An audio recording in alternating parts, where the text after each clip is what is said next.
മലയാളികളുടെ പ്രിയപ്പെട്ട ലാലേട്ടൻ, നമ്മുടെ അഭിമാനമായ നടൻ മോഹൻലാൽ ഈ വിഷുക്കാലത്ത് അമേരിക്കയിലാണ്. അദ്ദേഹം ഇപ്പോൾ വിഷു വിശേഷങ്ങളുമായി നമുക്കിപ്പോൾ ടെലിഫോൺ ലൈനിൽ ചേരുന്നുണ്ട്. ശ്രീ മോഹൻലാൽ, ആദ്യം തന്നെ എന്റെയും ഏഷ്യാനെറ്റ് ന്യൂസിന്റെ ഹൃദയം നിറഞ്ഞ വിഷു ആശംസകൾ. അവിടെ ചാക്കോച്ചൻ ഉണ്ടെങ്കിൽ ചാക്കോച്ചൻ ഒരു വിഷു ആശംസ. അല്ല, വെള്ളം ഒഴിച്ചോ?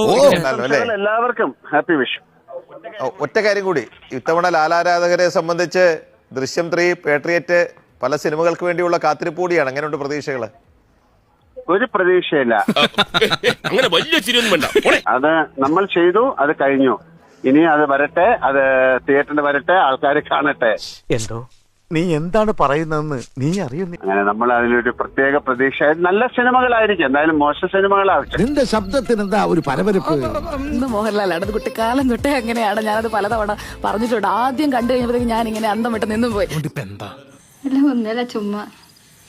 ശ്രീ മോഹൻലാൽ, സ്വാഗതം ബിഗ് ടിവിയിലേക്ക്. വിഷു ആശംസകൾ.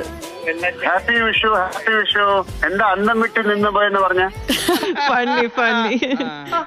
വിറ്റാണ് ആള്, ഭയങ്കര വിറ്റാണ്. നമുക്കിപ്പോ ഇപ്പം ലാലേട്ടൻ കണക്റ്റഡ് ആണ്, വിശ്വസിക്കുന്നുണ്ടോ? ലാലേട്ട, ഗുഡ് മോർണിംഗ്, ഹാപ്പി വിഷു. ആ ഗുഡ് ഹാപ്പി വിഷു. ആരോ എന്റെ ശബരിമല മുര ഇത് ആ സാധനോട് അടിച്ച് ഓക്കെ ലാലേട്ട, എന്താ വിഷു ആയിട്ട് വിശേഷങ്ങൾ എന്തൊക്കെയാ? വിഷു നല്ല വാഴ നല്ല സക്സസ്ഫുൾ ആയിട്ട് പോകുന്നതിന്റെ പറയാനുള്ളത് പറഞ്ഞു. എന്താ തന്റെ നാക്ക് കൊഴിഞ്ഞിരിക്കുന്നു? Okay okay okay. അപ്പം ലാലേട്ടനും ഈ വർഷം അടിപൊളിയാകട്ടെ, നല്ലൊരു വിഷു കാലം ഞങ്ങളും ആശംസിക്കാം. എല്ലാവർക്കും നന്നായിട്ട് ഉണ്ടാവട്ടെ.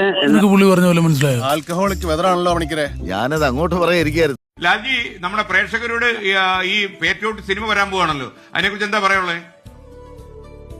പേട്രിയോട്ട് സിനിമ നല്ല സിനിമയാണ്, കാണൂ. അത്ര വേറെന്താ ഞാൻ പറയണ്ട. ഞാനല്ലേ ഇതൊക്കെ വെള്ളം പറയുന്നത്. ഓ, ഇത് വലിയ ശല്യായില്ലോ മാതാവ്. ഞാൻ പോകുന്നു. Bye bye.